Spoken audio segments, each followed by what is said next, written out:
तो शुरू करते हैं क्लास को। सभी लोग जुड़ जाइए फटाफट। छत्तीसगढ़ के प्राचीन इतिहास के अंतर्गत हम लोग का क्रमशः जैसे हम पढ़ रहे हैं, आप लोग को मालूम है कि छत्तीसगढ़ का जो इतिहास है उसको इतिहासकारों ने लिपि के आधार पर कितने भागों में बांटा है? 3 भागों में। पहला क्या है? प्राग ऐतिहासिक काल, दूसरा है आपका आद्य ऐतिहासिक काल और तीसरा है आपका ऐतिहासिक काल। प्राग ऐतिहासिक काल के अंतर्गत हम लोग 4 पार्ट देखे थे बेसिकली, है ना। पूर्व, मध्य, उत्तर, नवपाषाण काल। 5वां एक उसमें जोड़ के रखना है लौह युग, जिसको पाषाणी युग कहा जाता है, जिसके बारे में मैंने बताया था कि जो बालोद जिला है वो सबसे खास जिला है जहाँ पर सबसे ज्यादा जो है हमें पाषाण घेरे मिले। बालोद में याद होगा वो चिरचारी, सोरर, करही बदर वगैरह है कि नहीं, और गढ़धनौर वगैरह खास है, ये आपको ध्यान रखना है। तो 5 तो आप पढ़ लिए हो। उसके बाद आद्य ऐतिहासिक काल में आप जानते हो कि उसमें कोई साक्ष्य नहीं मिला, उस वजह से उसको हम लोग स्किप कर देते हैं। उसके बाद फिर ऐतिहासिक काल। तो ऐतिहासिक काल आप देखोगे तो ऐतिहासिक काल में प्राचीन इतिहास और मध्यकालीन इतिहास और आधुनिक इतिहास। तो प्राचीन इतिहास में हम लोग शुरुआत किए थे वैदिक काल से। तो वैदिक काल में आप देखेंगे तो पूर्व वैदिक काल नहीं बल्कि उत्तर वैदिक काल जो है वहां पे हमें छत्तीसगढ़ का इतिहास जो है प्रमाणिक रूप से देखने को मिलता है। ठीक है, उत्तर वैदिक काल जिसमें आप लोग बताया था जो ब्राह्मण ग्रंथ है, शतपथ ब्राह्मण ग्रंथ में जो है नदी समुद्र के बारे में पता चलता है, और कौशिकी जो ब्राह्मण ग्रंथ है उसमें जो है विंध्याचल पर्वत के बारे में जानकारी मिलता है। तो इस प्रकार से छत्तीसगढ़ का अस्तित्व उसमें दिखाई देता है। वैदिक काल के बाद आप लोगों ने पढ़ा क्या? महाकाव्य काल, इसमें रामायण युग और महाभारत युग को देखा। तो रामायण काल में आप लोगों ने जाना कि छत्तीसगढ़ को जो है 2 भागों में अलग नजरिए से देखा जाता था। उत्तर भाग को दक्षिण कोसल और नीचे वाले क्षेत्र को, है ना, दंडकारण्य। दंडकारण्य जिसकी राजधानी मधुबन थी और दक्षिण कोसल की राजधानी क्या थी? कुश स्थली। और उसमें आप जानते हो कि राम जी का जीवन किस तरीके से छत्तीसगढ़ से संबंध रहा है, बहुत विस्तृत तरीके से संक्षेप में मैंने बताया था, पढ़ लिया वो चीज। उसके बाद आपका महाभारत काल। तो महाभारत काल में भी जो है छत्तीसगढ़ को 2 तरीके से देखने हैं। उत्तर मध्य छत्तीसगढ़ को क्या बोला जाता था? प्राग कौशल या महाकौशल। महाभारत में महा शब्द को आपको याद करना है, महा से महाकौशल और नीचे महा से महाकांतार। तो महाकांतार और महा कौशल या प्राग कौशल जो 2 क्षेत्र था, इसके संदर्भ में आप लोग पढ़े थे। इसमें हम लोग को महाभारत कालीन प्रमुख स्थलों के बारे में हम लोग पढ़े हैं। 5 पांडव को याद रखना है, 5 वो खास जगह हो गया था। उसके बाद फिर आप लोग आगे क्या पढ़े? महाजनपद काल। महाजनपद काल से कहा जाता है कि भारतीय इतिहास हो या छत्तीसगढ़ का इतिहास, जानकारी जो हो सिस्टमेटिक दिखाई देता है, क्योंकि उस जमाने में साहित्यकारों और विदेशी यात्रियों का जो है आगमन भारत में हो चुका था। उनके द्वारा बनाए गए, लिखे गए जो भी साक्ष्य वो हमको स्पष्ट दिखाई देते हैं, समझ में आता है।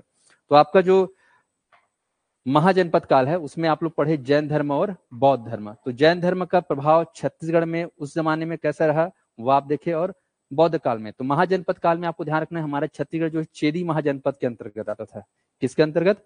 चेदी महाजनपद के अंतर्गत। तो चेदी महाजनपद के अंतर्गत जो है हमारे छत्तीसगढ़ जो आता था उसमें जैन और बौद्ध दोनों समकालीन ही था, लेकिन जैन धर्म बहुत पुराना है। तो जैन धर्म में आप लोग बताया कि जैन के जो है गुरु तो टोटल 24 हुए हैं, लेकिन छत्तीसगढ़ में 24 गुरुओं में से हमें जो हमारी छत्तीसगढ़ में जानकारी मिलती है उसमें पहले गुरु जिनका नाम क्या है?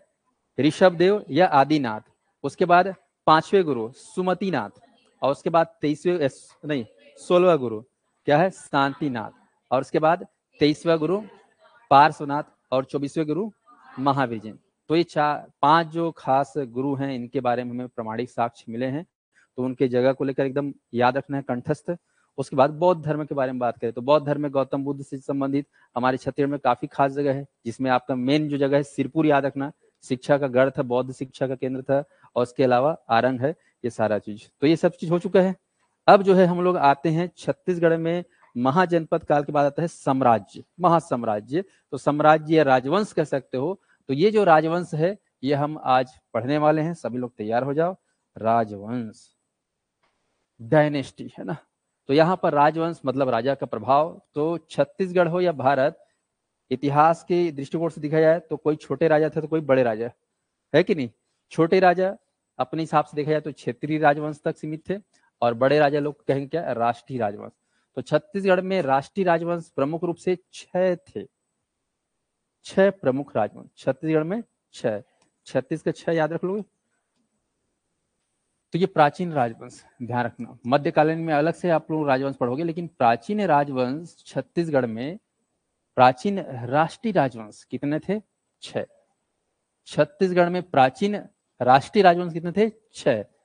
कौन कौन सा? मौर्य वंश, सातवाहन वंश, कुषाण वंश, मेघ वंश, वाकाटक वंश और गुप्त वंश। सबको याद है? ट्रिक भी मैंने बताया था, है ना। मौसा को मेवा खिलाना है गुप्त रूप से। तो मेरे साथ बोलो, मौ मतलब मौर्य वंश, सा मतलब को मतलब मे मतलब और वा मतलब और गुप्त मतलब, ये हो गया। चलिए, इसके बाद पढ़े थे क्षेत्रीय राजवंश। तो क्षेत्रीय राजवंश को जो है छत्तीसगढ़ के परिप्रेक्ष्य में जो है दो आंखों से देखना है। जैसे आपके दो आंखें, वैसे छत्तीसगढ़ के भी दो क्षेत्र है। एक आपका दक्षिण कोसल क्षेत्र और दूसरा आपका बस्तर या फिर दंडकारण्य क्षेत्र। दिख रहे दो आंख? बड़ा आंख कौन सा है? बड़ा आंख, है ना। और छोटा आंख? हाँ, जिसका बड़ा आंख और एक छोटा आंख हो तो उसको क्या बोलते हैं छत्तीसगढ़ी में? जिसका एक बड़ी जन हिस्से और एक नाने चुन है, क्या बोलेंगे उसको? हाँ, हाँ, तुम लोग कमेंट करना ऑनलाइन वाले, क्या बोलते बताओ? ये बड़े आंख है ना, ये बड़ी जन आंख है जी, ये है ना। अभी नान चुका आंख ले, एक छोटे, जैसे मान लो हाथ गोड़, एक बड़ी जन हो गए, एक छोटे हो गए, एक अंग हो गए। खैर जो आप लोग मतलब मजाक के दृष्टिकोण दिव्यांग रहते हैं कि लोग, तो यहाँ पर ध्यान रखना, ये बड़े आंख और ये छोटे आंख। बड़े आंख में आपको ध्यान रखना है दक्षिण कोसल, जिसमें 3 राजवंश को खासकर पढ़ना है। पहला राजर्षि तुल्य वंश, दूसरा सरबपुरी वंश और तीसरा पांडव। 3 को याद करना प्राचीन में। और मैंने बताया था राज सर कौन है? पांडु है। राज सर क्या है? पांडु है, ये आपको ध्यान रखना। और दंड कारण में क्या चलेगा? केवल और केवल क्या चलेगा? नल चलेगा। तो दंड में नल चलेगा, नल 12 महीने चलेगा। ठीक है, तो आपको ध्यान रखना कि प्राचीन काल में अगर पूछा जाए कि राष्ट्रीय राजवंश पहला कौन सा है, प्रश्न आएगा कि छत्तीसगढ़ का प्राचीन राजवंश का पहला राष्ट्रीय राजवंश कौन सा है? मौर्य। ठीक इसी तरीके से पूछा जाएगा छत्तीसगढ़ का पहला क्षेत्रीय राजवंश दक्षिण कोसल क्षेत्र का कौन सा है? राजर्षि तुल्य वंश। बताइए छत्तीसगढ़ के प्राचीन राजवंशों में दंडकारण्य क्षेत्र का पहला राजवंश कौन सा है? नल वंश। स्पष्ट हुआ सबको? आगे कॉन्सेप्ट समझ में है? चलो तब शुरू करते हैं हम लोग मौर्य वंश। 1 बाय 1 करके हम लोग अब शुरू करेंगे। तो राष्ट्रीय राजवंश में छत्तीसगढ़ का राष्ट्रीय राजवंश, इसमें लिखेंगे आप लोग छत्तीसगढ़ का प्राचीन, हो गया पूरा? लो, छत्तीसगढ़ का प्राचीन राष्ट्रीय राजवंश। मैप बना लेते हैं।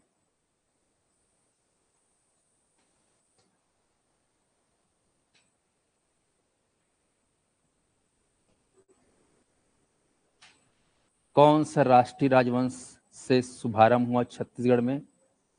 तो आपको बोलना है मौर्य वंश। कौन सा वंश? मौर्य वंश। मौर्य वंश में हीरो सुने हो? कौन था राजा वहां पे? है चंद्रगुप्त मौर्य। चलो सियान को तो याद है कम से कम। और इस वंश में कौन था बहुत फेमस आदमी? सम्राट अशोक। चलो मतलब आप लोग 10वीं बारी पास हो, है ना। इधर देखो, ये जिला बताओ एमसीबी। ये कौन सा जिला है? कोरिया। ये कौन सा जिला है? सूरजपुर। ये कौन सा जिला है? रामपुर। ये हमारा सरगुजा। ये अपना जसपुर। ये अपना कोरबा। ये तुम्हारा ये अपना रायगढ़। ये हमारा बिलासपुर। ये आपका मुंगेली। ये हमारा फटाफटाओ। मुंह से आवाज निकलना चाहिए, है ना। कैसे नहीं निकल रहे तुम लोग के मुंह से आवाज, मैं ये सुन के। हाँ?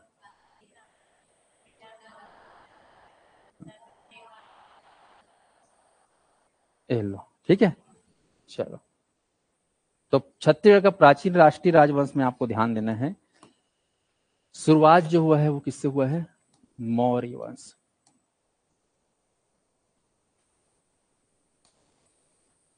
महाजनपद काल के बाद जो है मौर्य वंश का प्रभाव छत्तीसगढ़ में देखने को मिलता है। तो थोड़ा सा ध्यान दीजिए, महाजनपद के बाद जो है, महाजनपद जानते हो 16 महाजनपद थे हमारे यहाँ। कितने महाजनपद? 16 महाजनपद। पूरा मतलब ये हमारा जो भारत देश आप देख रहे हो, उस जमाने में 550 600 ईसा पूर्व के मध्य जो है भारत विशाल भूभाग में फैला हुआ था। उस समय इधर अफगानिस्तान, पाकिस्तान, ईरान, वीरान, ये सब वो जो है किसमें शामिल था, भारत में शामिल था। ये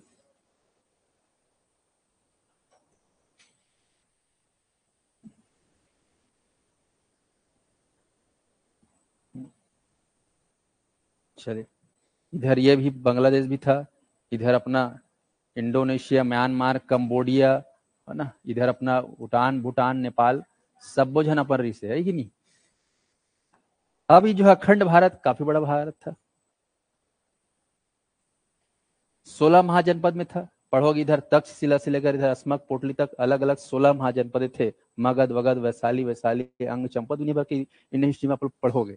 ठीक है, तो यहाँ पर सबसे बड़ा जो महाजनपद था, शक्तिशाली महाजनपद, वो कौन था, मगध। बिहार यूपी का पार्ट है मगध, खासकर बिहार। ठीक है, तो मगध में आप लोग देखोगे तो इसकी जो राजधानी थी पाटलिपुत्र। कौन सा था, पाटलिपुत्र। ठीक है, पाटली, जिसको हम लोग क्या बोलते हैं आज, पटना बोलते हैं। तो यहाँ पर महाजनपद काल के बाद राजाओं ने सोचा कि हम अपने महाजनपद तक ही सीमित नहीं रहेंगे, हम आसपास के महाजनपदों को भी जीतकर हम अपना साम्राज्य को बड़ा करेंगे और हम बनेंगे चक्रवर्ती सम्राट। चारों दिशाओं में हमारा क्या होगा, यश, कीर्ति और वर्चस्व रहेगा। ऐसा में तो यहाँ पर आपको ध्यान रखना है कि मगध पाटलिपुत्र में जो है पहली बार साम्राज्य का उदय हुआ। पहले केवल महाजनपद थे, यहाँ पर साम्राज्य का उदय हुआ। तो ये आसपास के जो जनपद थे, महाजनपद, उनको धीरे धीरे करके जीतते गए। तो महाजनपद से क्या हो गया, साम्राज्य। ऐसा तो पहला साम्राज्य 16 महाजनपद में कौन सा था, मगध साम्राज्य। तो यहाँ पर जो है धीरे से साम्राज्य का उदय हुआ। तो आप लोग पढ़ोगे इंडियन हिस्ट्री में जो है यहाँ पर पहला साम्राज्य का नाम था पितृहंतवंश या हरियक वंश करके। उसके बाद आप लोग पढ़ोगे, है ना, शिशुनाग वंश, है ना, या नाग वंश जिसको बोलते हैं। उसके बाद आप लोग पढ़ोगे नंद वंश। नंद वंश के समय मगध साम्राज्य काफी बड़ा हो गया था। नंद वंश, उसमें घनानंद एक राजा हुआ करते थे, और घनानंद ऐसे राजा थे जो अपने आप को बहुत ही बड़ा समझते थे, एटीट्यूड वाला समझते थे। एटीट्यूड आ गया था, और उन्हीं के समय में एक बहुत ही जाने माने अर्थशास्त्री, है ना, बहुत बड़े, है ना, डिप्लोमेटिक, कूटनीतिज्ञ, भारत के नहीं बल्कि विश्व के सबसे खतरनाक, है ना, चाणक्य, जिसको विष्णुगुप्त कहते हो। तो उनके द्वारा जानते हो, उनका जब तिरस्कार हुआ उनके दरबार में, तो उन्होंने कसम खा लिया कि नंद वंश को मैं जो है बर्बाद कर दूंगा। तो नंद वंश में जो है उन्होंने, नंद वंश के रहते जो है उस जमाने में चंद्रगुप्त मौर्य, जो एक सिंपल सा आदमी था, खिलाड़ी था, एथलेटिक था कहना चाहिए, उसको टारगेट करते हुए उन्होंने अपना तुरुप का इक्का बनाया, ठीक है, और उसको प्रशिक्षण दिया, और कूटनीतिक तरीके से घनानंद के नंद वंश के साम्राज्य को बर्बाद कर दिया, चकनाचूर कर दिया, और वहां पर फिर मौर्य वंश का जो है नया साम्राज्य का उदय हुआ। तो वो जो मौर्य वंश है, आपको बेसिकली अच्छे से समझना है कि ये जो मौर्य वंश इतना व्यापक फैला, इतना बड़ा हो गया कि इसका प्रभाव जो है छत्तीसगढ़, क्या भारत के चारों दिशाओं में फैल गया। और इसमें आप लोग का राजा का नाम आता है, आपका पहला संस्थापक राजा चंद्रगुप्त मौर्य। गुरु कौन है, चाणक्य। ध्यान है, गुरु।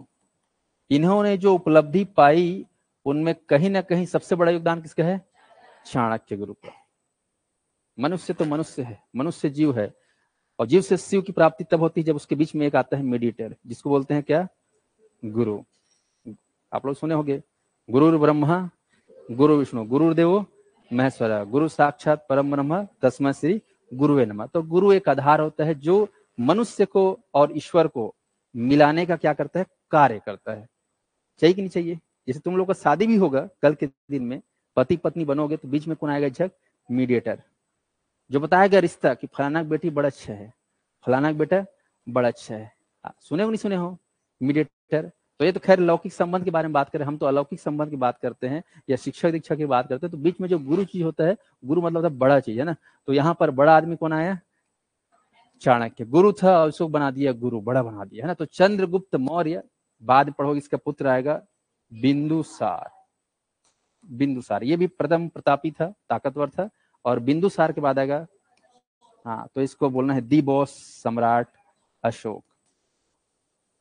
तो यहाँ पर मौर्य वंश जो है मगध साम्राज्य का सबसे प्रभावशाली उत्कृष्ट वंश था मौर्य वंश, जिसने छत्तीसगढ़ नहीं, अब बार बार मेरे मुंह छत्तीसगढ़ निकलते हैं ना, जानते हो, क्योंकि मेरे अंदर क्या समाया हुआ है, छत्तीसगढ़, तो समझ जाना बाय डिफॉल्ट इंडिया बोल रहा हूँ ना। पूरे भारत में कहना चाहिए, भारत यहां से लेकर यहां तक, यहां से लेकर यहां तक, खाओ कश्मीर से लेकर कन्याकुमारी, उधर कंबोडिया से लेकर पूरा इधर गुजरात है ना, तब पूरा छाया हुआ था सम्राट अशोक का शासन प्रशासन। तो बोला जाता है कि सम्राट अशोक के समय जो है विरासत के रूप में, हालांकि चंद्रगुप्त तो पूरा विशाल भारत को दे दिया था, थोड़ा सा बढ़ाया कौन, बिंदुसार और बढ़ा दिया, और सम्राट अशोक के समय पूरा बढ़ गया। जैसे आपके दादा, मान लो आपके दादा के समय आपके यहाँ खेत रहा होगा 10 एकड़, आपके पापा ने 5 एकड़ और खरीद लिया, कितना हो गया 15, और आपने 10 एकड़ और खरीद लिया, कितना हो गया टोटल 25। तो घर का जो रकबा है खेत का किसके समय सबसे ज्यादा है, आपके समय में कितनी हो गई, 25।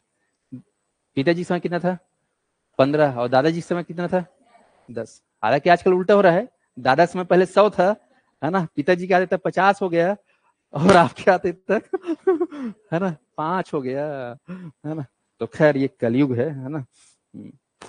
आगे बढ़े तो यहाँ पे ध्यान दीजिएगा, सम्राट अशोक के समय जो है मौर्य वंश का जो है विस्तार चारों दिशाओं में हो गया। तो कहा जाता है कि इतना बड़ा विशाल साम्राज्य को लोग 5 जोन के हिसाब से संचालित करते थे।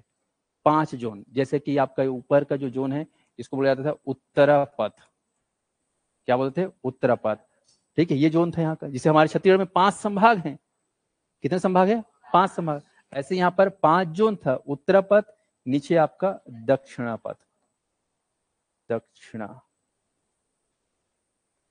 मैं बस बता रहा हूँ ना, डिटेल नहीं पढ़ाऊंगा, नहीं तो छत्तीसगढ़ के भारतीय इतिहास पहुंच जाऊंगा। दक्षिणापथ ये नीचे, इधर आप पढ़ोगे तो अवंती, क्या था अवंती भाग, और इधर आप पढ़ोगे प्राची, ये अपना प्राची। और ये जो क्षेत्र था खास, जिसका नाम था, आप लोग पढ़ोगे कलिंग, क्या था कलिंग क्षेत्र।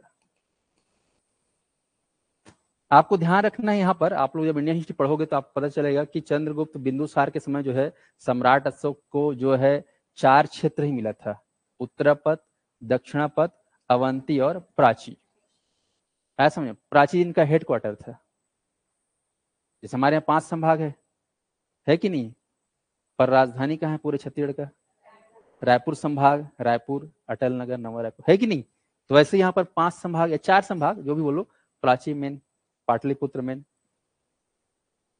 तो सम्राट अशोक को लगा कि यार मेरे को दुनिया जहां का सब चीज मिल गया है, पर कलिंग जो क्षेत्र है ये नहीं मिला है।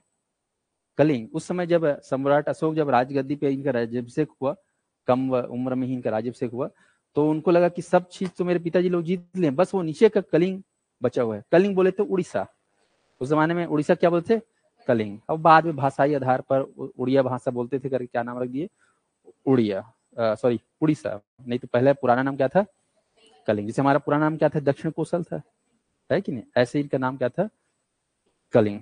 ऐसा समझ में। तो ये जो कलिंग क्षेत्र था उनको लगा कि यार जब रहता है ना आपका सब कुछ हो पर कोई एक चीज ना हो, तो फिर हमेशा मन में एक खटक रहती है। जैसे रतन टाटा के पास सब कुछ था, पर जब वो युवा थे तो उससे उनका जो है किसी के साथ अफेयर रहा, वो क्या तो नाम है, हीरोइन थी वो, उसको बहुत विश किया, बहुत प्रपोजल किया, पर वो रतन टाटा का हो सकी नहीं बोलूं कि ना हो सका, हो ही नहीं पाई वो, है ना। जीवन भर वो एक के पीछे पड़ा रहा, कौन रतन टाटा। और जानते हो रतन टाटा जीवन भर क्या रह गए, कुंवारे रह गए। उनके पास सब कुछ था कि नहीं, उनसे बड़ा पैसा वाला आदमी कोई है क्या इंडिया में, कोई नहीं है।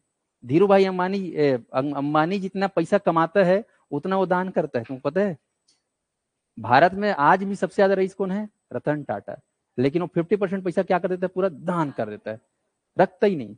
इसीलिए उसके पास अपना खुद का पैसा कम है, क्योंकि हर साल अपने 50% क्या करता है दान, और अंबानी सबको रिपोर्ट के रखता है तो ज्यादा दिखता है, ऐसा में। तो खैर सबकी बात है, तो उसको वो चीज मिल नहीं पाया, किसको, रतन टाटा को। पर वही चीज इसको कसक रहा था कि कलिंग जो क्षेत्र है, कलिंग क्षेत्र को जो है शामिल करने के लिए प्रयास किया, और इसी वजह से जो है कलिंग का युद्ध पढ़े होगे, बहुत ही ऐतिहासिक युद्ध है, जहां पर जो है सम्राट अशोक लड़ाई करने गए थे कलिंग के युद्ध में। और इस कलिंग के युद्ध में जब उनका लड़ाई हुआ तो बहुत ही ज्यादा नरसंहार हुआ, 1,00,000, 1.5 लाख, 2 लाख उस जमाने में मारे गए थे। तो उसके बाद जो है उनका हृदय जो है ना, इतना अशांत रहा, इतना अशांत रहा कि वो रात को नींद में सो भी नहीं पाता था। काबर अति झल मारे हैं तलवार में काट काट के, है ना, 2-4 नहीं, कई लोग मरे हैं। तो जब आप ज्यादा किसी को मारोगे, ज्यादा किसी का आह लोगे, तो आपको चैन नहीं आएगा, आप बेचैन रहोगे। तो उन्होंने कहा कि यार मेरे बेचैनी को मैं कैसे शांत करूं, कैसे मैं रात को नींद लूं। उसमें नींद का गोली आया नहीं था ना। तो फिर जो है उस समय बौद्ध धर्म चल रहा था, क्योंकि महाजनपद काल की बात है, जैन बुद्ध जस्ट चल ही रहा था। तो एक गुरु थे निगमनाथ करके, तो उन्होंने जो है इनके दरबार में आकर उनको कुछ बातें सुनाई, और फिर जो है उनके बातों से सुनकर इतना ज्यादा प्रभावित हुए सम्राट अशोक कि उनको लगा कि यार ये सब जो मैं कर रहा हूँ ये अब सही नहीं है, मुझे अब अपने आप को चेंज करना होगा। ऐसा करके जो है उन्होंने बौद्ध धर्म, बौद्ध ज्ञान को क्या कर लिया, अपना लिया। और कलिंग तो खैर जीत कर इसको समेट लिया था। आप लोगों को पिक्चर बहुत फेमस है, तो हम लोग छोटे थे ना, तो इसके ऊपर शाहरुख खान का एक मूवी आया था अशोका करके। हाँ, वो कारुवाकी वारुकी वाला, करीना कपूर थी उसमें। हाँ, करीना कपूर, पुराना पिक्चर है, तो इससे बहुत हिट पिक्चर था, इसके बारे में पूरा बताया है। तो कलिंग क्षेत्र को जीत लिया, लेकिन कलिंग क्षेत्र से उसका स्वभाव ही बदल गया। फिर वो लड़ाई वड़ाई से संन्यास ले लिए और बौद्ध धर्म को क्या किया, अपना कर फिर बौद्ध धर्म का ही पूरा प्रचार यहाँ से लेकर यहाँ तक, यहाँ से लेकर यहाँ तक नहीं, पूरे एशिया महाद्वीप में, पूरे एशिया महाद्वीप में जो है बौद्ध धर्म को फैलाने का अगर सबसे बड़ा काम किया है तो वो है आपका सम्राट अशोक। जितना बुद्ध नहीं फैलाया उससे ज्यादा कौन फैलाया है, सम्राट अशोक, क्योंकि उसके पास था पैसा। क्या था, पैसा, पावर। तो गौतम बुद्ध के ज्ञान को जो है पूरे संपूर्ण एशिया में फैला दिया।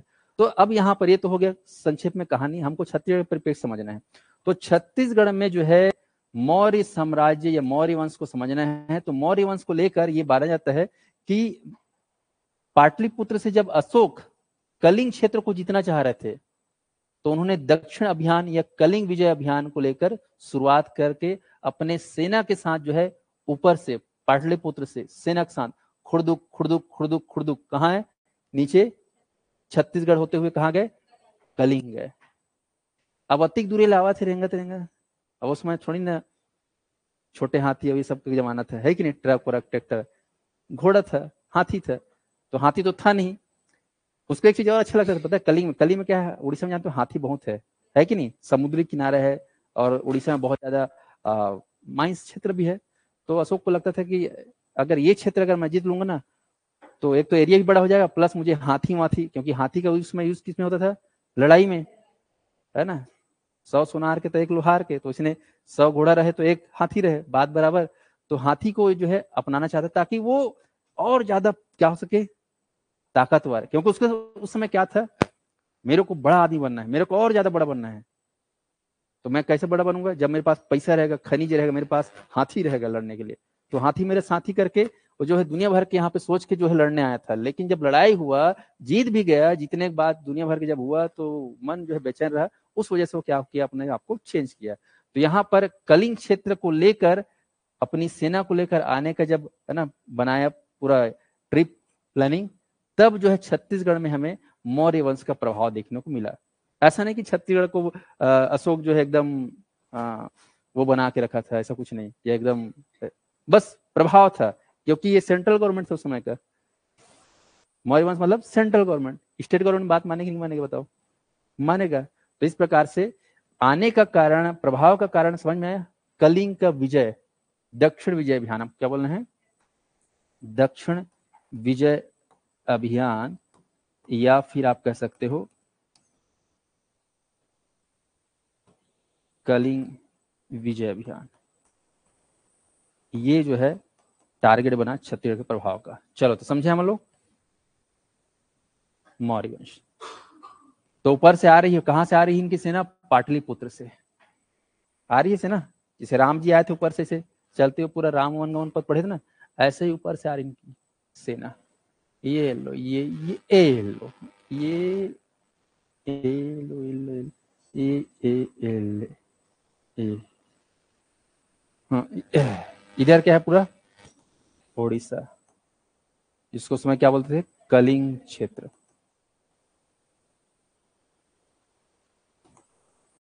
चलिए, तो ऊपर से जब आया तो यहाँ देखा मनमाने जंगल पहाड़, तो यहाँ पे एक पहाड़ी यहाँ पर ठहरे। नाम है उसका रामगढ़ पहाड़ी। कौन सी पहाड़ी? राम। तो सरगुजा क्षेत्र में आपको ध्यान रखना है रामगढ़ की पहाड़ी।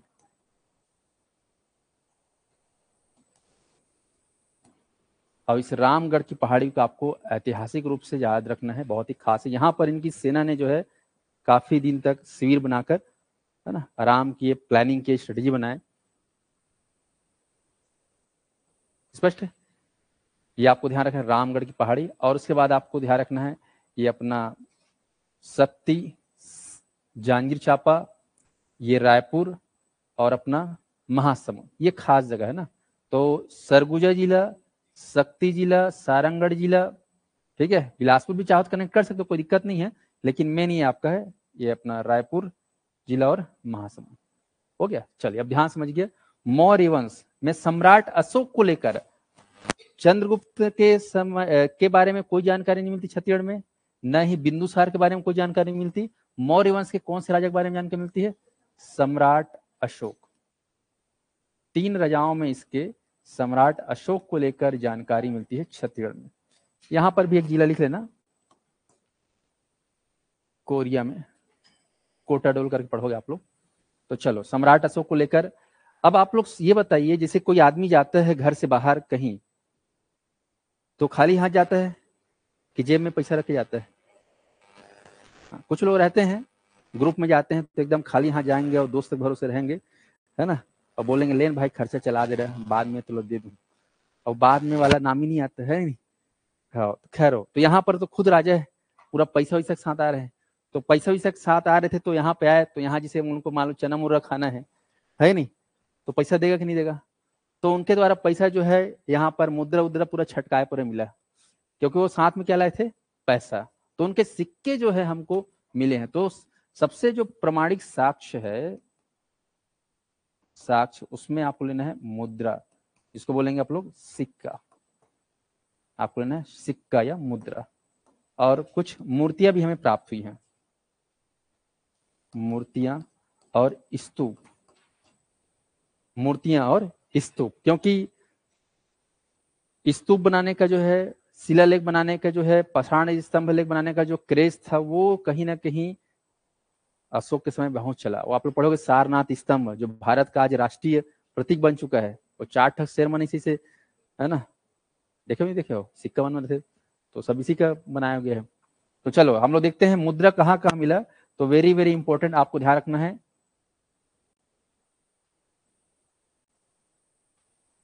मुद्रा स्पेशल आपको लेना है ठठारी, अकलतरा, अकल, ओहो फिर से लिख रहा हूं, अकल तरा, बार देगांव, ये 3 जगह पे आना। ठठारी, अकलतरा, बार देगांव, ब्रैकेट में लिखेंगे ये कौन से जिला में है। तो ठठारी आपको लेना है शक्ति, कहाँ लेना है? शक्ति। अकलतरा लेना है आपको जांजगीर चांपा, और बार देगांव लेना सारंगढ़ भिलाईगढ़। ये 3 जगह आप लोग लिखना जहां पर हमें मुद्रा मिला है, ठठारी, अकलतरा और बार देगांव। मुद्रा। मूर्तियां में आपको लिखना है कोटाडोल, कोटाडोल, ये आपका कहाँ है? कोरिया जिला। तो कोरिया में जो है कोटाडोल में अशोक कालीन मूर्तियां हमें प्राप्त हुई है, याद रखना, अशोक कालीन मूर्तियां। और वेरी वेरी इंपॉर्टेंट, यहाँ पर सम्राट अशोक का एक लाठ मिला है, लाठ को बोलते हैं सिंहासन। अब यहाँ आएंगे तो भुइयां में थोड़ी बैठाओगे राजा को, सिंहासन बैठाओगे। तो लाठ, अशोक का लाठ, एग्जाम में आता है अशोक का लाठ, जिसको हम बोलते हैं सिंहासन, ये हमें कपाटपुरम करके जगह है, यहाँ मिला। कपाटपुरम बोलने से थोड़ा साउथ इंडियन टाइप के गांव का नाम आता है, लेकिन कपाटपुरम है अपने सरगुजा में। आया समझे?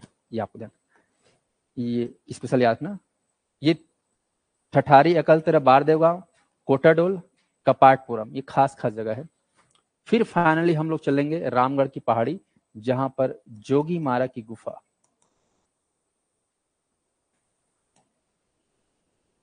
और सीता बेंगरा की गुफा, ये दो जगह जो है आप जानते हो ऐतिहासिक जगह है, रामगढ़ की पहाड़ी में दो स्थान, दो गुफा, जोगीमारा गुफा और सीतामारा गुफा। बाकी लक्ष्मण बेंगरा वगैरह सब दुनिया भर का, ये दो जगह याद, ये याद हुआ कि नहीं हुआ? ट्रिक बना लो इसका बकायदा, ट्रिक बोलना है आपको, मुद्रा बैट। मुद्रा से क्या लोगे? बैट लोगे। आजकल क्रिकेट का जमाना है ना, तो पैसा क्या लगाओगे? बैट लोगे, या बैट लगाओ। मुद्रा से क्या लगाते हैं? बैट। बैट मतलब होता है शर्त, होता ही ना, चल यार 1 लाख का बैट लगाता हूँ, है ना, हार गए आईपीएल ड्रीम 11 चक्कर में, सट्टा, है ना। तो मुद्रा से क्या लगाओगे? Bat, BAT। बी बोले तो बार देवा, ए बोले से अकल तरिया, और ठठारी। तो बैट से मुद्रा आपको याद रखना है, बैट। B फॉर बार देगा, ए फॉर अकल तरह, टी से ठठारी। तो मुद्रा से बैट लिए, बैट से ठठा दिए, है ना। इधर मूर्तियां कहाँ? कोटा डोल। और सिंहासन कहाँ मिला? कपाट के अंदर। कपाट को खोले, अंदर में क्या दिखा? सिंहासन। सम्राट अशोक बैठे हैं, ऐसे इमेजिन करना है। तो कपाट के भीतर, है ना, सर, कौन सर? सम्राट अशोक बैठे हुए, ऐसे करके याद कर लेना। चले अब हम सीधे ले चलते हैं रामगढ़ की पहाड़ी, जोगीमारा गुफा। अब भाई सम्राट अशोक को समय बिताना था, प्लानिंग करना था, स्ट्रेटेजी बनाना था, उड़ीसा कलिंग को जीतना था। तो बोला कि ऐसे तो मैं जीत नहीं सकता, मेरे को बहुत प्रयास करना पड़ेगा, क्योंकि मेरे दादा परदादा लोग नहीं जीत पाए, तो मैं कैसे इतना आसानी जीत पाऊंगा, कहीं ना कहीं कुछ तो करना पड़ेगा। तो जोगीमारा की गुफा, जोगीमारा की गुफा और आपका सीता बेंगरा, ध्यान रखना ये दोनों बहुत इंपॉर्टेंट गुफा है। ये प्राग ऐतिहासिक कालीन गुफा है, पाषाण कालीन गुफा है। इन दोनों की गुफा की खोज इतिहासकार के बारे में लिख ले रहना फिलहाल, हालांकि इससे मौर्य काल से कोई संबंध नहीं है, लेकिन आप लिख लेना, कर्नल आउसले 1848, याद ना। इस गुफा की खोज कर्नल आउसले ने किया है, ये ध्यान रखना। मौर्य काल से इसका कोई लेना देना नहीं है, बस खोज के बहुत सारी चीजों बताया कि ये प्रागैतिहासिक कालीन है, रामायण कालीन है, महाभारत कालीन, महाभारत नहीं रामायण कालीन प्राचीन है। तो जोगीमारा गुफा आपको ध्यान रखना है, ये वेरी वेरी इंपॉर्टेंट। यहाँ पर जो है उनको बताया होगा स्थानीय लोगों की, भाई राम जी के जमाने में राम जी जोगीमारा गुफा में पूजा पाठ करते थे। क्यों करते थे पूजा पाठ? मेडिटेशन करते थे। क्यों करते थे? फोकस्ड होने के लिए। टारगेट अचीव करने क्या करना होगा? माइंड को फोकस करना होगा। ये तुम लोग, है ना, तैयारी कर रहे हो, फोकस नहीं रहोगे, मैं कितना भी ज्ञान दूं, कितना भी बुक पढ़ाऊं, कोई मतलब नहीं। एकाग्रता जरूरी नहीं। तो यहाँ पर एकाग्रता राम जी ने किया था, वही चीज को सुना, तो यहाँ पर वो भी जोगी में सिंहासन लगा के बैठ गए, मेडिटेशन, कैसे कैसे मारना है, कैसे कैसे हराना है, कैसे कैसे लड़ना है, पूरा प्लानिंग स्टडी कहाँ बना? जोगी मारा। तो जोगी मारा की गुफा में जो है, यहाँ पर हमें जो साक्ष्य मिला है मौर्य वंश का, उसका प्रमाण के रूप में आपको ध्यान रखना है ब्राह्मी लिपि। ब्राह्मी लिपि, लिपि क्या था? ब्राह्मी। और भाषा, भाषा लिखना पाली। पाली भाषा और ब्राह्मी लिपि में जो है, इस गुफा के अंदर, जोगीमारा गुफा के अंदर हमें क्या मिला है? साक्ष्य मिला है। और इतिहासकारों ने बताया कि इतना प्राचीन लिपि और भाषा, वो भी पाली भाषा और लिपि ब्राह्मी का प्रयोग अगर कोई करते थे तो मौर्य वंश के लोग करते थे। कौन लोग करते थे? मौर्य वंश। और बकायदा सिंहासन मिहासन मुद्रा वगैरह मिला है। तो इतिहासकारों का ये कहना है कि जोगीमारा की गुफा में यहाँ पर वो और उनकी सेना रुकी हुई थी, और यहाँ पर वो ध्यान मग्न होते, मतलब प्लानिंग करते थे। लड़ाई जीतना है ना जी, कौन सी लड़ाई? कलिंग। तो जोगीमारा की गुफा सम्राट अशोक के संदर्भ में खास जानकारी देता है। प्रूफ क्या है? ब्राह्मी लिपि और पाली भाषा, याद रहेगा। अब यहाँ प्लानिंग कर रहे हैं, काम कर रहे हैं, पढ़ लिख रहे हैं, मेडिटेशन कर रहे हैं। अब जानते हैं दिन भर फोकस करो, पढ़ाई लिखाई करोगे, तो बीच में क्या होता है? चल यार कहीं घूम के आता, चल यार कहीं मूवी देख के आते हैं। अभी आज जाट रिलीज हुआ है, जानते ना, सन्नी देओल वाला, है ना, छावा। तुम लोग देखने जाते हो नहीं? पढ़ लिख के बाद थोड़ा मूड फ्रेश करने कहीं कहीं जाते हो, तो यहाँ पर ये कहाँ जाते थे मूड फ्रेश करने के लिए? सीता बेंगरा। और सीता बेंगरा है दुनिया का प्राचीनतम नाट्यशाला। आया सामने? अब काबार इस नाट्यशाला में, चल यार थोड़ा एंटरटेन किया जाए, है ना। तो दुनिया का प्राचीनतम नाट्यशाला में यहाँ आकर जो है मनोरंजन चलता था। स्पष्ट है? तो इस प्रकार से आपको ध्यान रखने की, सम्राट अशोक को लेकर जोगीमारा की गुफा में ये सारा चीज, और सीता बेंगरा की गुफा, ये जो है प्रमाणिक साक्ष्य दर्शाते हैं अशोक मौर्य वंश के काल को लेकर। बाकी ये जो जगह है मुद्रा ना, अटल क्या टठारी अकल तरह बार देवगा पोटटो। बाकी और भी जगह है, कुछ जगह अगर सुने रहो तो आप लोग लिखना। रायपुर में और भी जगह है, तारापुर, उड़ेला, ये रायपुर में, गुजरा उजरा करके और जगह है। इतिहासकार जो है आप लोग लिखना इसके बारे में, छत्तीसगढ़ के इतिहासकार है जो रिसर्च किए हैं इसके ऊपर, रमेंद्र नाथ मिश्र। रमेंद्र नाथ मिश्र जो है मौर्य वंश को लेकर क्या किए हैं, अध्ययन किए, विस्तृत अध्ययन लिख लेना, ठीक है जी। तो ये हो गया आप लोग का मौर्य वंश, इतना पढ़ना है संक्षेप में।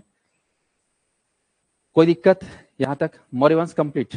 कल हम लोग पढ़ेंगे सातवाहन वंश। किसको पढ़ेंगे? सातवाहन वंश, ठीक है जी। ऑनलाइन वालों को समझ में आया कि नहीं आया बता देंगे एक बार कमेंट करके, फिर क्लास को ओवर करते हैं।